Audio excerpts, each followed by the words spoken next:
You're online, Kyle. Please start. Hi, everybody. I'm Kyle Ellicott. Welcome back to another edition of VC TV. If you were just with us moments ago, we were unpacking everything around space and deep technologies. What's happening here on planet Earth, on ground, and what's happening as we go to the stars and beyond. No longer science fiction, but very much science fact.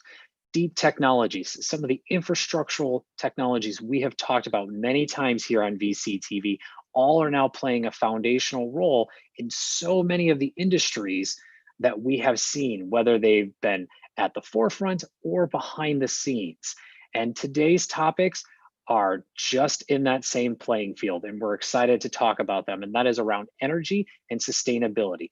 We're going to be talking all about energy, from alternative energies to the technologies that are helping energy be more efficient, shareable, usable, flexible in ways we never thought possible, potentially playing on a little bit of our topic we spoke moments ago about around space, and also the technologies that are playing into energy that sits as an infrastructure to everything that we do. And sustainability. Where do we go from here? How do we make energy more sustainable? And how do we make things in general of all industries more sustainable, whether that be from health, whether that be from food, anything in between. And we're also going to be looking at different regions around the world and where some of these technologies and these industries are at, how they're shaping, and how they will set the tone for the future decades ahead. So a lot to talk about, as you can see, and it's going to be an exciting episode as we've once again brought investors from around the world in their respected industries and regions to share more about these areas with you. And so we'll go through everything about what's happening, where the opportunities are, what advice they have for you as investors and entrepreneurs looking to invest or build in these industries as well. And audience, at any moment, if you have questions, comments, drop them in the chat. We'd love to hear from you. I'll do my best along with Elena to ask them in real time. If not, we're all available 365, 24/7 online, and happy to connect with you and continue the conversation. Also, if you like what you hear today, go ahead and click subscribe, give us a thumbs up. And if you'd like to be on a show, whether it's talking about energy and sustainability, deep technologies in space, or any other topics or regions, we'd love to have you. Investors reach out to myself, Elena, to the entire LA Token team, and we'd be happy to put you on the show. And entrepreneurs, you're not left out. Don't you worry. There's a spot here on VC TV for you as well. If you'd like the chance to pitch us as investors and get the chance to talk to us about these industries or with our live audience, we'd love to have you on the show as well. Also reach out and connect with us, and we'll give you further details from there. Now, without further ado, a big thank you to Elena and to the entire LA Token team for making VCTV possible on your screen, on your device, anywhere you may be tuning in around the world, live or otherwise as well.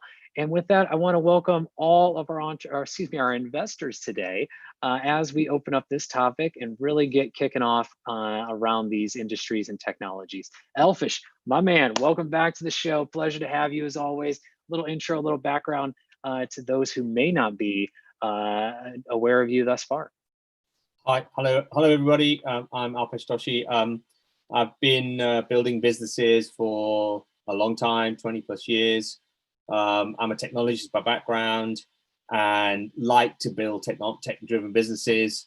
The sustainability agenda for me is actually quite hot at the moment. We're seeing a huge amount of opportunity in sustainability around the whole landscape. And I'll talk about some of the things that we're doing in that space. And no pun intended, it's also hot where you are right now, melting candy bars. And sweaty in London. We got a lot to talk about. A lot to talk about. William, welcome back to the show. It's a pleasure to have you. I know you're staying up fairly late to be joining us, but nonetheless, we do welcome you. A little intro, a little background.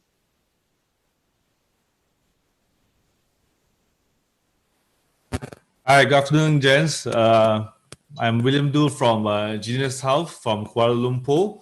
Okay, so we are in the financial services. We have created funds. We have done IPOs, M&As, and the typical SPV for investments. Okay, for the last 10 years, I've tried to enter into the energy sector. Okay, and three attempts, and all failed. So I'm still trying. Okay, so that's why when I see today's topic is about energy and sustainability, yes, I would like to join the panel to hear from the panel and to learn from the panel. Okay, so maybe we can discuss about my 3 failed attempt later on. Right? Thanks. Well, absolutely. Lessons learned, as Gary mentioned in our last episode. Never had a failure, but definitely has a few scars and a few skin removed. So for you, it'll be exciting to hear some of those lessons learned as to what you saw or didn't see during your journey. And Gary, welcome back to the show, man of artificial and official intelligence all around. I got a There new you one. go. There you go. I had a new one for you. See, I was working towards it. You never know what's going to happen. I feel like Forrest Gump, the box of chocolates. Anyhow, thank you, Kyle. My name's Gary Fowler, and I'm a serial entrepreneur, and I've done 15 companies. My largest exit is I was part of the original management team of Click Software, which was sold to Salesforce in August for $1.35 billion. I also am the co-founder of EVA, which is close to unicorn status today. David Yang is my partner there. We're in AI and remote workforce management. I am also the co-founder of GSD Venture Studios, and we are a venture studio that focuses on growth stage companies, and we're looking for resilient entrepreneurs that truly want to go global, and we use Silicon Valley as a port to the rest of the world. And I love, I've been doing startups for 36 years, so I love it. As I said, I've had a few scars here and there, a few pieces of skin taken off, but got patched up and back out again, so no problems. I'm also an investor. I've invested, I had a $10 million fund. I started the first accelerator in Russia, and I started a fund there. And I love to look primarily for AI companies. Okay, AI is the new electricity, so it's about anywhere. Although one of my companies today is a battery company, and that company is focused on modular batteries to be able to deploy very quickly. Wonderful, and welcome back to the show. We're definitely going to get into the battery and energy part of the energy conversation, as well as there's a lot of efforts that have been made over the past 5 and 10 years around the battery technology that we use in our devices and that we're looking to use in other vehicles and around technologies optimization of those usage as well. Ennis, welcome to the show. First time here on our episode of VCTV with Elena and I, and if you can, a little intro and a little background. Thank you, Kyle and Elena. Pleasure to meet everyone, and I'm humbled to be with such distinguished gentlemen. There are no females on the audience as speakers, so we have to change that for the next time. I myself was an IT entrepreneur in the US and then moved to Jordan, where I was originally born. I was raised in the US. And after launching a energy water tech fund, once I moved back, then later launched a renewable energy fund. And so today, Catalyst Investment Management sponsors and launches renewable energy funds primarily, but we're also interested in clean tech and energy and water technology for the MENA region, Middle East, North Africa region. Wow. Okay, that's it. Wow, lots to unpack there. And Tolga, last but not least, a little intro, a little background on yourself. Thank you. Thanks for inviting me to this event. It's a really big pleasure. It's my first event actually with LA Token, so I'm really excited. Yeah. I founded my company called Thunderbolt in Los Angeles and built multiple different companies, technology ventures under the umbrella of my company. Eventually, I sold Thunderbolt to an investment company called New Wave Holdings, based in Canada. And after the acquisition, I was appointed as the CEO of that company, and New Wave went public in Canadian Stock Exchange in 2019. Currently, I am advising startups and investing into mainly technology and EV public companies. And soon I will be working with an EV charger software and hardware development company based in Los Angeles as their vice president. The company is called Loop, and you can check the company's website in evloop.app. Thank you. All right. Oh, we'll definitely dive into that as well, and welcome everybody to the show and to the panel. So I want to get started with our first overarching question, and that's where is energy and sustainability? What is the current state of these areas? And I think it's a good foundational question, as all of you are spread around the world. Since I know where each and every one of you are, even though you may have not mentioned it, and so you all have a little bit of a different perspective coming from this. So would love to hear your views of the current state of both energy and sustainability. Alpesh, let's start with you, kicking it off for us. Hi, Guy. Yeah, I mean, I think that, you know, the short history of sustainability, you know, I've been seeing sustainability stuff for 10 years, but really, to be honest, ignored it until about 2 years ago. There's a whole bunch of change going on. One of the drivers is the asset management investment market, where investors are now looking to invest in impact funds. Investors are looking for proper reporting around sustainable buildings. They're looking for data so they can, so investors can invest in those kind of assets. Investment banks are building products like green bonds, if you've heard about those. So, in the investment market, there's been a massive drive around new product development for investing in sustainability and sustainable companies. From on the ground, what we're seeing is companies are paying a lot more attention to actually in the sustainability and net zero agenda. So if you look at something like the Ellen MacArthur Foundation, who spent a lot of time, bringing companies together to actually be more sustainable and commit to sustainable targets, as well as publicly, from a PLC, from a listed company perspective, committing to targets. Ellen MacArthur sort of driving forward the community to say, how do you actually do it? So saying you're going to do it and actually doing it are two separate things. And that's where the gap is. What I see is that there's a lot of lip service around, yeah, we're going to do it. There's a lot of qualitative reporting around it, saying we have done this. But if you start talking to senior execs in these large organizations, I won't name, I talked to the chief digital officer of a very large top 3 oil and gas company. And I said, well, how do you get the data to actually measure your sustainable targets, and how are you doing that? It says, oh, we don't have the data. So one of the biggest challenges and opportunities we're seeing is the problem of, if you want to be sustainable, you need the data to prove that you're doing it. And also, obviously, data can be used for other things as well. And AI, as Gary and I have talked about AI, and that's where the gap is. And that's where we see the opportunity. So great commitment. Everybody's interested in it, but a lot of the areas, there's big gaps in actually how you deliver it. And one of the big gaps is around data. I think it's a great point. We've talked about that in many episodes together as well, around the data gap that is being filled, but it's taking time. And understanding not just the data that you are, not just getting the data, but understanding the data as well, right? Being able to make qualified decisions from that, either autonomously or actually, because there is a lot of say. Yeah. I mean, just to give you another example, the market is adapting. Tesla's latest annual report made a profit.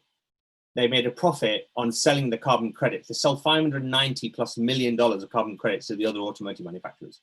That's where they made the profit. Not making cars, but actually on carbon credits. Wow. And that's not something that's going to go away, right? Whether it's Tesla or other companies, that's going to be something that continues. And we've heard about it for some time. Ennis, I want to come to you next. I mean, you're focused in the MENA region, but just in general, what are you seeing as kind of the current state of energy and sustainability? We surveyed the last 2 months a lot of our, let's say, potential co-investors, competitors in the region. Some of them include global players like the NGs of the world, the NLs of the world, large European players, as well as regional and local. We expected that potential investors would kind of pull back a little bit and wait and see what's happening. But the appetite continues to be there to invest in energy infrastructure. It is a low risk asset. It is on the end of the spectrum that's continually in demand, in general, in principle. The bad news is that electricity demand does go down when you have curfews and let's say economic weakening. So although you always need electricity, you'll need less. And but so far the general view is that that's temporary. So the investment appetite is still very high. That's, point number one. Point number two, we're seeing significant interest globally in renewables. So not only regionally, but globally. And is this an aberration because it's renewable, not because it's power? Probably. I mean, when we talk to Citibank and the other kind of deal makers out there globally, they're seeing about double the valuation for renewable focused players versus conventional power players. And the up and coming wave, or let's say game changer we're seeing, is just the natural decline in storage costs. This is without any new tech for storage. This is just taking, the Tesla lithium ion, the Samsung lithium ion storage systems. Because of EV volumes are going up, utility scale storage system costs are going down. And in the region, in our view, if we sign a project today that we will construct in 3 years, fund and construct in 3 years, we can compete with conventional. We can do solar plus storage almost 24/7 and compete with conventional. So in my view, we're there today. If you're talking about market price of energy versus solar in the Middle East, where it's very sunny, and storage costs in 3 years. So, and that's going to be the game changer, because that takes solar and wind, which are limited typically because they're intermittent. They're limited to 20-30%, in our region at least, of the power mix. It can take them up to 80-85% of the mix. So that's a 3-time capacity. And the good news for us is the region is not starting at 20-30%. Today, the region is still at 3-4%. It's relatively new to renewables.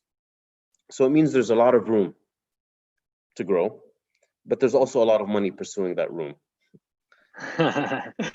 which is always a good thing when there's opportunity, and usually means that there's something there, hopefully, right? And people have vetted it. We're going to get to that here next as well. And Tolga, I want to come to you. I mean, what are you seeing as the current state of things around energy and sustainability?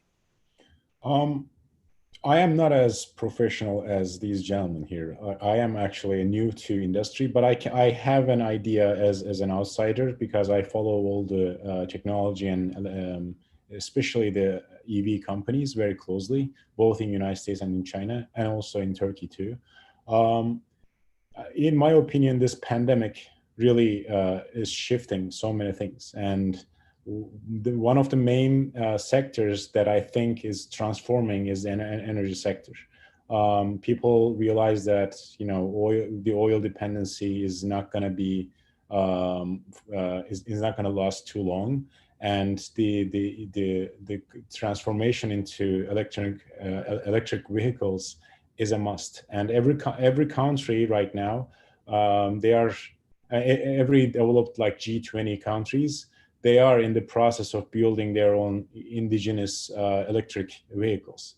And I think there is a massive, a new massive market for both for the car makers and also for the industries that follow the trend. So from the batteries to charging units to transformation of commercial and residential buildings, they're all going to be going through a big transformation in the next 10 years, I think. And this pandemic is also, I think, is speeding up this process, because now everybody is staying home, and people realize that they don't necessarily need to meet other people in person. Everything can be done by these online tools. So there is going to be like in terms of the investments and how everything is gonna, I think, take shape. These gentlemen in this panel, probably they have a better idea than I do, but I am pretty sure that in the next 2 to 3 years, with the help of the technology, there is going to be a massive perspective shift. Like people will not demand anymore the old ways of transportation and the consumption of energy. So yeah, like I said in the beginning, like I have a more like outsider perspective on things. I think there is gonna be a big shift, and then during this big shift, there are gonna be dozens of new opportunities in the market for entrepreneurs to start new companies, for investors to find really interesting ventures that are around this new transformation. So I think it's a very interesting time. That's why also I'm also interested in learning about other people and getting their ideas. But overall, these are my thoughts. Yeah. Yeah, and look, you're spot on. I'll give you the credit. You are definitely spot on, and the mind to be on this panel by all means. I'll give you the confidence in that back, because you're calling it out. I mean, the infrastructure, the grid, as we'll refer to it, is dramatically going to shift. And while we may be conserving certain energies or fuels in some ways, we're actually going to be conserving more in others, right? If we start to use newer technologies, whether we are staying home or traveling, whichever it may be, that energy is going to shift as well, right? New technologies and innovations are coming to the forefront, whether it be on the medical front, whether it be around agriculture, or we've talked in the past about digital currencies and the mining of those. All of these areas, I mean, we can name industries for days. They all require new energy efficiencies that we had not had to deal with before. And so where we may not be traveling from point A to point B, always on a plane, to your point, we may be more connected. Whether that be on through AR and VR, as we talked about on Monday, that's going to require more energy within our home. But to Ennis's point, that grid is going to be shifting, and how we use that energy, how it's consumed. Who knows? Maybe we're all going to be riding our Pelotons in the morning to generate energy for connecting on Zoom for the day. Totally, it's not, again, science fiction. It may be more science fact than you realize. So you're definitely calling it out right, Tolga. And Gary, to you, what are you seeing as kind of the current state of energy and sustainability as well? Yeah, so I mean, there's some interesting trends taking place. So look at energy storage. I mean, battery capacity has gone dramatically up. It's increasing 20 to 40% per year, and so it's going to really disrupt. Think about it today. I mean, they have peak and off-peak purchases of power. Imagine being able to store it off-peak into your batteries that have some federal subsidies. So I think that's a trend. Renewable energy. I mean, look at it. For the first time in 30 years, from Punjab, you were able to see the Himalayas. The first time. So we understand the kind of look, now that we're all home and we're working on the digital transformation, or many of us are home, we understand how much we really didn't need to use our cars, right? I don't know about you, but I've got 5 electric bikes, 5 of them. And I got them 5 years ago. People laughed at me. I'll never forget this. So the guy said in the bike store, why would we ever sell bikes? I have a motorcycle. And now, and this is, by the way, in Palo Alto, California. Now, half of their bikes are electric bikes, because guess what? You can commute on it. So I think the world's changing. And as the technology's sped up, now Yamaha's making motors for them. Batteries are a lot better, et cetera. So I think that's really interesting. And then digitization will fuel the sharing economy. So we've got that taking place. But one thing we got to talk about is cybersecurity. We got to lock the grid down, because if you look in 1982 or 83, there were some, between the US and Russia, you can actually look, there was an incident that took place where we actually disrupted oil in Russia. Anyhow, without getting into a lot of details, but we need to make sure that we lock down the grid, lock it down. So we need to take it and upgrade the grid too, right? The grid, look in California. I don't know what it's like. I haven't been in California since the beginning of the COVID, but I know last year we had a lot of problems with the grid and power outages. We need to do something about it. We got we need to upgrade the infrastructure we have. We need to make it more secure. We need to really, renewable energies are taking the forefront. We need to look at advanced battery technologies like chemical batteries, lithium fluoride, that make storage a lot easier and a lot faster. Absolutely. I mean, we just had a huge blackout on the East Coast. I mean, that was a little bit, I think, due in part to the weather, but nonetheless, it's a great point. Cybersecurity is unfortunately one of those things that's last talked about around any industry, very unfortunately. And I think you're right, Gary, calling that out. And William, to you, what are you seeing as the current state of things when it comes to energy and sustainability? Okay, so I'm talking about from Malaysia perspective. Okay, so 90% of our electricity is still generated from fossil fuel. Okay, maybe coal, maybe petroleum or related products. Okay, so for the last 20 years, government has been trying to push towards renewable.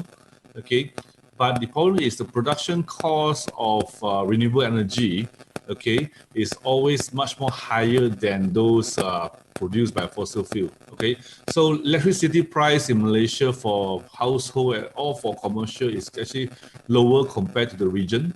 Right, so we have, based on statistic on 2018, only 2% of our energy is generated from hydro, and the other 1% from others. They don't have the breakdown for others. But for the last 7 or 8 years, our government has been pushing the solar as well. Okay, so they give a lot of incentive for even household. Okay, so let's say if you install a solar panel on your roof, okay, so in the daytime, Malaysia is a very hot country, so they will store the electricity, and then they actually contribute or pass the electricity back to the grid. Okay, so from there, with that mechanism, you get to reduce your electricity price of your household. Okay, but then if you calculate the cost of installing the solar panel on your roof, plus the maintenance, although it's 10 years warranty, nobody wants to do it. Okay, because the cost of installing those solar is much more expensive if you calculate the cost per unit or per use, right? So at the end, it still very much depends on the big scale solar farm. Okay, so one of my schoolmates actually listed the company on the Malaysia Stock Exchange. They are one of the pioneer in solar farms. Okay, and now they are pushing it 100 acres, 200 acres, and that sets a new wave. Okay, like I mentioned just now, the first time I was trying to go into energy sector was during Malaysia is part of the Kyoto Protocol, right? So we are supposed to follow 5% biodiesel and the rest diesel, right? So I was trying to jump on the wave of biodiesel. Okay, so there's a lot of incentive given by the government. So if you take the subsidy, if you factor in the subsidies, yes, the cost of producing biodiesel, okay, is justifiable. But the moment you take out the subsidies and when diesel price starts to drop, then producing biodiesel has become a nuisance, right? Because we still need to extract from palm oil, okay, or we need to extract from other form of crops, okay, and that also affect the ecosystem of the crops, right? If you plant too much of corn or beans or chocolate to generate the oil for renewable energy, then you waste a lot of land on that. Okay, so we're trying to do it on Jatropha, the plant called Jatropha. Okay, so there's no more land, or most of Malaysia, we have West and East Malaysia. Most of the West Malaysia lands are predominantly occupied by rubber and palm oil. So we have to go to East Malaysia. But interestingly, although we are in the same country, the land laws are different. So although we have the technology at the time, okay, to produce that, but we are not able to get the right land to plant the Jatropha. Okay, so after 2 years of trying, we call it a day. Okay, and until now, I think that's not possible. Hey William, I apologize. I'm going to come back to you in just a minute. Your speaker is really, or your microphone's crackling pretty bad. Yeah, so it's a little hard to hear you. So let me come to another question while you fix that here in just a minute. So guys, I want to ask around the opportunities. You know, as William mentioned, he's learned some lessons, but as investors and also for those entrepreneurs who may be looking to get involved, where are the opportunities to start really getting into this space as well? And Tolga, let's start with you. I know you're going to be joining a company soon, but what are you seeing as areas of opportunity to maybe start building in as entrepreneurs? I think the biggest opportunity is in the grid. There's going to be a big change happening because as people are using more Teslas, more EV cars, we will need a bigger infrastructure, and the amount of the EV cars that is being sold in the United States right now is literally just exponentially increasing. So, and think about how many gas stations that we have. You know, in every corner we have gas stations today. And that's going to change. We're not going to see as many gas stations, but instead of that, we're going to see wireless car charging stations. You're going to go, maybe like when you go to McDonald's, you're in the drive-through, you're not going to just get your burger, but you're going to charge your car. So there are going to be things that are really changing, I think, in the next 5 to 10 years. And right now is I think the best time to really plan for this. There are other, like, you know, I also have like other ideas about like what can be done in the industry, but I think, you know, it's too premature for me to talk about them right now. But there's I think a great opportunity, and this also doesn't only, you know, exist in the United States. I think every country, in every corner of the world, this is going to happen simultaneously. So I think the opportunity is everywhere, and time is ticking. I think it's a great time to be involved in the new innovations in any capacity, I think. Absolutely. I already see some shaking heads. Ennis, to you. Where do you see the opportunities in these areas right now for investors and entrepreneurs? I mean, I would agree with what everyone said. I think, you know, based on you starting with talking about how we're changing the demand and so managing these change, so systems, control systems, AI, matching supply and demand, and then pricing, because what will happen is governments will need to be more sophisticated so that they can maintain, let's say, their cost or usage of the grid without incremental capacity. They want to streamline supply and demand, and therefore you get into pricing and artificial intelligence to help you kind of forecast potential demand and maybe make price adjustments so you can adjust the forecast or adjust behavior. So I think that's certainly interesting. I think the game changes will be as they relate to I think the shift to electric vehicles and how one can start using the storage of electric vehicles, because they're sitting in the garage overnight or they're parked in your parking lot at the company. You have storage capacity sitting there, it's available, and you can use that to help stabilize the grid. So, and I think that also is an extension of what we're talking about, grid management, and then kind of methods for distributed, similar to how we have the cloud now for distributed processing and remote storage. We're going to have distributed power storage also, because everyone will have their set of batteries, whether it's in their house or in their car. And I'm sure that's going to be huge because no one's looking at it. I don't think because EV is new in general in terms of volumes as a percent of fleets. So that will be a nice area. So we look forward to Gary doing something there and inviting us to co-invest with him. Gary, Ennis teeing it up for you. Where's the areas of opportunities you're singing? Yeah, you know, it's funny, Kyle, when we're talking about this, I don't know how many of you have read Tesla in the late 1800s, early 1900s, when he was talking about the wireless transmission of power. It's like, it's kind of uncanny, actually, you know, to hear things that you read about. Anyhow, just interesting. So I think battery technologies are great. You know, the new battery technologies, like I said, things like lithium fluoride chemical batteries that last about 6 times longer than extended lithium ion. So those kind of technologies. But the other thing we got to think about, I mean, if the cars may not be in our garage, when we talk about autonomous vehicles, I was with a group out of Graz, Austria, Magna Corporation. They showed me their latest vehicle, which is an autonomous van that actually reconfigures and picks you up. You don't drive it anymore. You know, it comes over. One time it's a flower van. The next time it's a passenger van. The next time it's a taking groceries. You know, everything's going to change. So in terms of how power is distributed, you're right. It's going to be decentralized in some ways, but also it may not be under our control. It may be at a totally different way of thinking about it. So that's interesting for us. And like I said, I've seen those and they're really cool. And I'm really concerned about this whole cybersecurity and protecting the grid that we have. I don't think we're doing a really good job of it. And we better step it up, and we better think about using artificial intelligence to be able to help us determine where there are vulnerabilities and plug them. I wrote an article about 3 years ago with the former chief security officer at Apple about cybersecurity, talking about these kind of things then.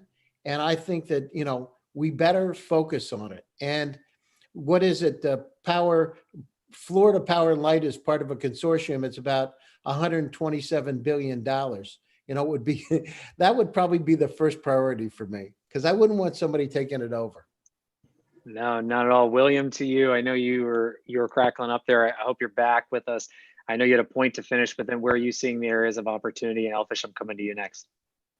Yeah, I think I learned a lot for the last half an hour. And after listening to all you guys, I never sort of think into that micro. I always think of how do we supply energy, because in Malaysia, a few tycoons control or most of the energy, okay? So we have other can only do renewable energies, okay? But when you talk about electricity, cars, and Tesla, I suddenly remember one of my friend who has been investing in his motorbike, okay, electricity bike, and he's been doing pretty well. I just checked on his website, and he has grown. And 3 years ago, he mentioned something about Dyson. Dyson actually moved to Singapore, and then they started a plant in Johor, southern of Malaysia. All right. And at the time, Dyson was talking to him on how to collaborate on battery. All right. Okay. So what I hear from the last 30 minutes makes me think about his invention and his product. And first thing tomorrow, I'm going to call him, okay, and see how is he doing, right? And then I'll go into that business with him, because he has been telling me how to encourage our government to push towards. Okay, if you go to a typical petrol station in Malaysia, our diesel, I just pumped petrol 2 days ago. It's like 40 cents a liter, our petroleum, our 97, they call it RON 97. Okay, there's 3 types of petrol in Malaysia. One is for normal car, the other one is for more powerful, it's RON 97, and then there's another one for, I can't remember the grade, but it's for sports car, for Ferrari and Lambo, right? So averagely, people will usually do the RON 95, okay? And that's what, like 30 cents now. Okay, so it doesn't make sense for a lot for Tesla, for example. So if you buy Tesla in Malaysia, if you factor in the duty, it's almost 200,000 US per Tesla. Okay, so it doesn't make sense for us to buy Tesla. But Mercedes-Benz and BMW and Volvo, they do have electric vehicles. Okay, but you can only go for 20 kilometers or 30 kilometers per charge. And the infrastructure in Malaysia is just bad, okay? In every shopping malls, in the basement, you probably have 4 lots of charging station out of 200 lots. So it's only 2% or 1% lots allocated for electric vehicles. Okay, so that gives us the opportunity, okay, to see how do we fill that gap. Right? Absolutely. And Alpesh, to you, where are you seeing the areas of opportunity throughout sustainability right now? As I know it's a big focus for you. Yeah, I mean, well, it's interesting that the focus of this conversation has been on infrastructure. And I think the business models around how you deliver infrastructure to scale are still, that's where a lot of opportunity is. In the UK, as the example in the UK, you know, if everybody had an electric car today, there is not enough electricity to charge every car. Right, so there's just not enough power. So that's one of the biggest challenges. Even if you get adoption, and adoption's accelerating in the UK because there's a lot of adoption in terms of electric cars. There's a lot more infrastructure being built. It's cost effective in the sense that you can implement infrastructure around charging cars, for example, and make that work. But some of the business models, I mean, just to give you an example of a business model that I talked to somebody about, they're a social housing company. The social housing company basically has 50,000 units that they rent out, and they have a lot of real estate space. And so one of the sort of business models we talked to them about was tokenizing the energy creation. So, for example, they put solar PV on all their real estate, which generates large amounts of electricity. That basically effectively creates that supplies the social housing, but also then has an excess, which then be either sold to the grid or provide charging for electric cars. So that's something that that circular model with a tokenized model is obviously a business model that could work. So I mean, it's a timing thing as well, right? This is it's a timing thing to deliver that, but also things like around that is the battery charging. So you could, in this real estate they have, you could stick batteries which can store the energy, and as Gary was saying in terms of pricing, you could basically store it and then sell it into the grid when the prices are high. So that business model is an interesting one, and we're seeing actually I was talking to one of the largest oil companies and talking about a asset finance model where you go to a social housing company, anybody has a large real estate portfolio, and say, we'll asset finance solar PV.